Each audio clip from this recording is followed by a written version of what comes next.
اس معاشرے کے اندر اللہ رب العزت نے ایک پیغمبر بھیجا، اور وہ آخری پیغمبر محمد الرسول اللہ صلی اللہ علیہ وسلم اس معاشرے میں آئے۔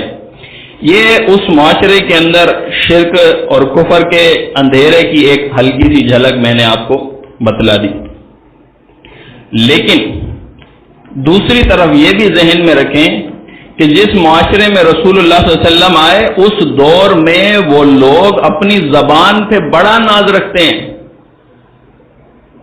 بہت ان کو ناز تھا۔ وہ کہتے ہیں کہ ہم عرب ہیں، ہمارے مقابلے میں جتنے باقی لوگ ہیں وہ سارے کیا ہیں؟ عجم ہیں، گونگے۔ عجم کا معنی ہوتا ہے گونگا، گونگے، یعنی کہ جب ہم بات کرتے ہیں تو ہماری بات کے مقابلے میں یہ سارے لوگ گونگے پڑ جاتے ہیں، ان کے جملے منہ میں نہیں آتے، ان کی زبان ان کا ساتھ نہیں دیتی، یہ ہم سے بات نہیں کر سکتے۔ تو لہذا اس قوم کا بڑا ناز اپنی زبان کے اوپر ہے، اور یہ بھی ذہن میں رہے کہ اس لوگوں میں اس قوم میں بڑے بڑے حکیم بھی موجود ہیں، بڑے بڑے طبیب بھی موجود ہیں، بڑے اعلیٰ قسم کے زبان دان لوگ موجود ہیں، بڑے اعلیٰ قسم کے پنچایتی لوگ موجود ہیں، بڑے اعلیٰ قسم کے منصف موجود ہیں، سپہ سالار ان کے اندر ہیں، اور جنگجو قسم کے لوگ ان کے اندر ہیں۔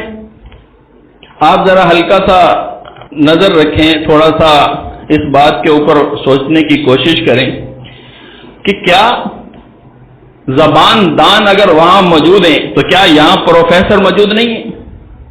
یہاں پروفیسر موجود، اگر وہاں طبیب موجود ہیں تو یہاں ڈاکٹر بھی موجود ہیں، بڑے بڑے ڈاکٹر موجود ہیں، سرجن قسم کے لوگ موجود ہیں، وہاں پہ بڑے اعلیٰ قسم کے زبان دان موجود ہیں، بڑے اعلیٰ قسم کے زبان پہ عبور رکھنے والے مقرر موجود ہیں، مقرر یہاں بھی موجود ہیں، لیکچرار یہاں بھی موجود ہیں، یہاں پہ وکیل بھی موجود ہیں، انجینئر بھی موجود ہیں، وہاں پہ اگر اس طرح کی صفتوں کے لوگ وہاں موجود ہیں تو موجود یہاں پہ بھی ہیں، وہاں پہ کوئی بڑے بڑے حکیم لوگ موجود ہیں، یہاں پہ بھی بڑے بڑے سرجن ہیں، ڈاکٹر ہیں، سائنسدان لوگ ہیں، لوگ کالجوں سے ڈگریاں لے لے کے نکل رہے ہیں، لوگ یونیورسٹیوں سے ڈگریاں لے لے کے نکل رہے ہیں، اور وہاں پہ بڑے اعلیٰ قسم کے اگر منصف موجود ہیں تو یہاں پہ بڑے بڑے چیف جسٹس موجود ہیں، بڑے بڑے یہاں پہ جج موجود ہیں، کیا نہیں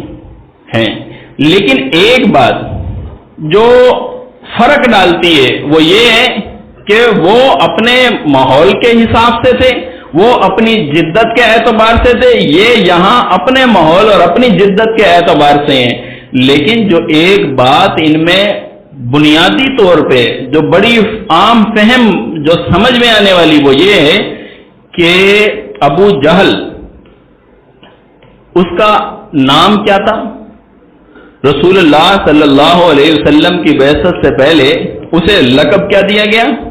اسے لقب دیا گیا، اس کا نام ہے عمر بن حشام، اور لقب ہے اس کا ابو الحکم کا، حکمت اور دانائی کا باپ ہے، حکمت اور دانائی کا باپ ہے۔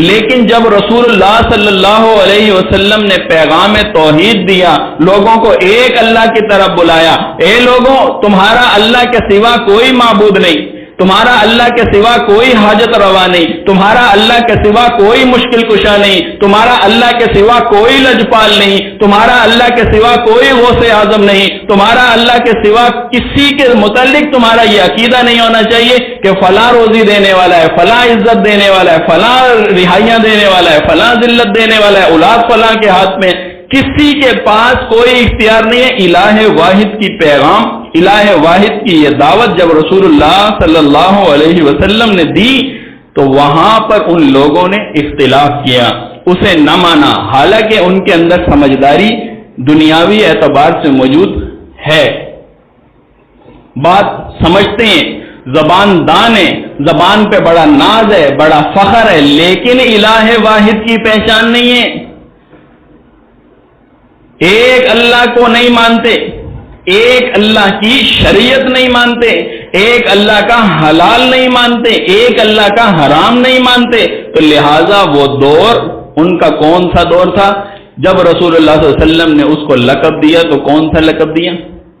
ابو جہل کا، جہاں حکمت اور دانائی کا باپ تو ہے، لیکن جب الہ واحد کی پہچان نہیں ہے تو یہ ابو جہل ہے، جہالت کا باپ ہے۔ تو یہاں پہ بھی آپ یہ دیکھیں کہ جتنی ڈگریاں موجود ہیں، جتنے ہاتھ میں چیزیں موجود ہیں، اگر وکالت کی ڈگری موجود ہے یہاں پہ، اگر سائنسدان کی ڈگری موجود ہے یہاں پہ، ڈاکٹر کی ڈگری اگر موجود ہے یہاں پہ، پروفیسر اور لیکچرار کی ڈگری اگر موجود ہے، جتنی قسم کی ڈگریاں یہاں پر ہوں، لیکن آپ یہ دیکھیں اگر الہ واحد کی پہچان نہیں ہے، اگر اللہ کی شریعت کا لحاظ اور پاس نہیں رکھا ہوا، تو یہ دور کون سا دور ہے؟ دور جاہلیت ہے، دور جاہلیت۔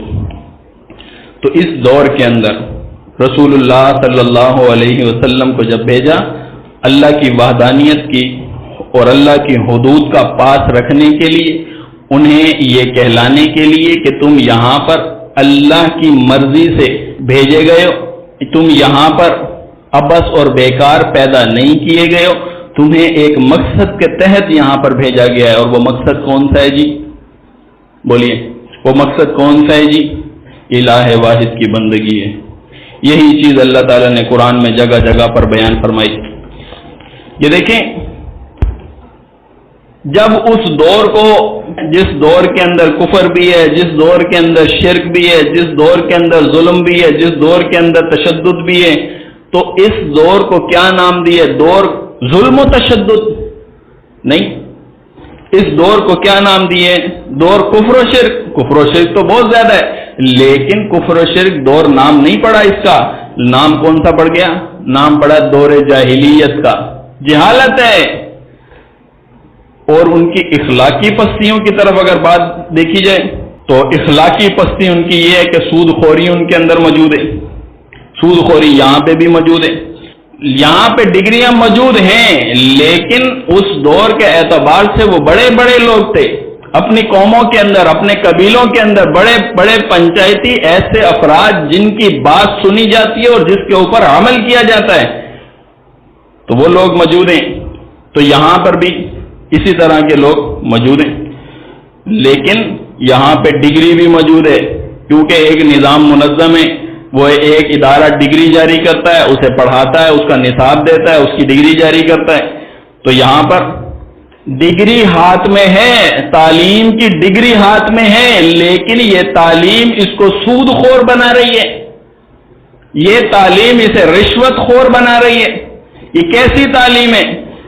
اس تعلیم نے اس کو حلال اور حرام کی پہچان نہیں دی جی، اس لیے اس کا دور کون سا دور ہے؟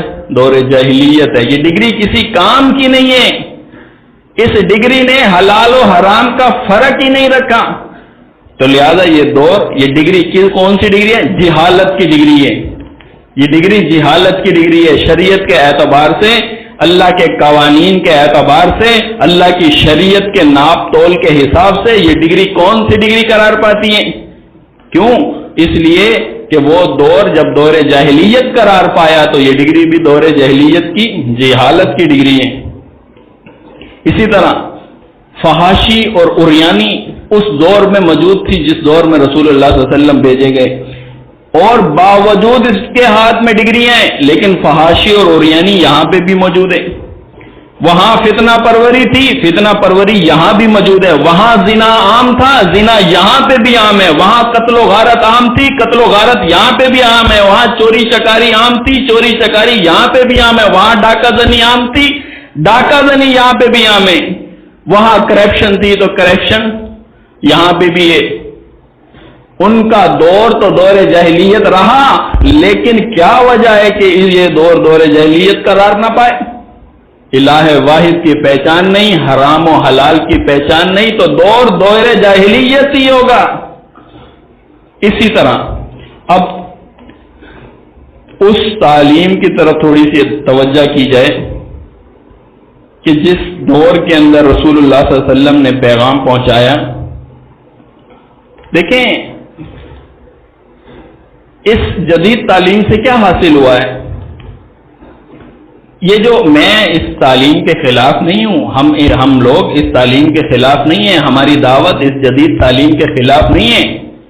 ایسا نہیں ہے کہ ہم یہ آپ کو کہیں کہ اپنے بچوں کو سکولوں اور کالجوں سے نکال دو تو لہذا یہ کوئی تعلیم فائدہ نہیں دیتی. نہیں، دنیا کے اعتبار سے یہ تعلیم ہمیں کوئی اختلاف نہیں ہے اس سے، لیکن اس تعلیم کو حاصل کرنے کے بعد آپ یہ کہیں کہ ہماری نجات اس تعلیم کے اوپر ہوگی تو یہ آپ کی بہت بڑی بھول ہے. نجات اس تعلیم پہ نہیں ہوگی. ڈاکٹر بننے سے نجات نہیں ہے، وکیل بننے سے نجات نہیں ہے، انجینئر بننے سے نجات نہیں ہے، جج بننے سے کوئی نجات نہیں ہے، سائنسدان بننے سے کوئی نجات نہیں ہے. جتنی پروفیسر اور ڈاکٹر کی ڈگریاں لے کے آپ نکلے، طبیب کی ڈگریاں لے کے آپ نکلے، یہاں پہ کوئی نجات نہیں ہے. نجات کا جو دار و مدار ہے وہ ایمان خالص کے اوپر ہے، اللہ کی شریعت کی لحاظ اور پاس رکھنے کے اوپر ہے. اللہ حلال کہے تو اسے حلال ہی مانو، اللہ حرام کہے تو اسے حرام ہی مانو. اس جدید تعلیم سے کیا حاصل ہوا ہے؟ اس سے ایک بلب وجود میں آیا. بلب اس جدید تعلیم سے کیا ہوا ہے؟ سوئی گیس موجود میں آئی ہے، بجلی موجود ہے، یہ سولر سسٹم آیا ہے، موٹریں کاریں آئی ہیں، جہاز ہیلی کاپٹر آئے ہیں، بحری جہاز بحری بیڑے آئے ہیں، الیکٹرانک. اس سے یہ فائدہ ہوا ہے، اس سے نجات نہیں ملے گی، اس سے جاہلیت کا دور ختم نہیں ہوگا. جو شریعت نے ایک سٹیمپ لگائی نا ان کے اوپر، وہ دور کون سا دور ہے؟ اس دور کا نام دور کفر و شرک نہیں ہے، حالانکہ کفر و شرک ان کے اندر بھرا ہوا ہے. اس دور کے اندر ظلم و تشدد بھرا ہوا ہے. اس دور کا نام دور ظلم و تشدد بھی نہیں رکھا گیا، اس دور کا نام دور جاہلیت رکھا گیا ہے، جبکہ ساری چیزیں ان کے اندر موجود تھی. ایک الہ واحد کی پہچان ان میں موجود نہیں تھی. تو اسی طریقے سے آپ اس عنوان کو دیکھتے چلے جائیں. میں نکات آپ کے سامنے بیان کرتا چلا جاؤں. آپ دیکھیں کہ کون سی ایسی باقی چیز رہ گئی ہے، کون سی ایسی چیز باقی رہ گئی ہے کہ وہ اللہ کے پاس تو ہے لیکن اس صفت کا معبود موجود نہ ہو، اس صفت کا لوگوں نے کوئی الہ نہ بنایا ہو، وہ صفت اللہ کی مخلوق میں تقسیم نہ کی ہو، بانٹی نہ ہو. کوئی ایسی چیز نہیں.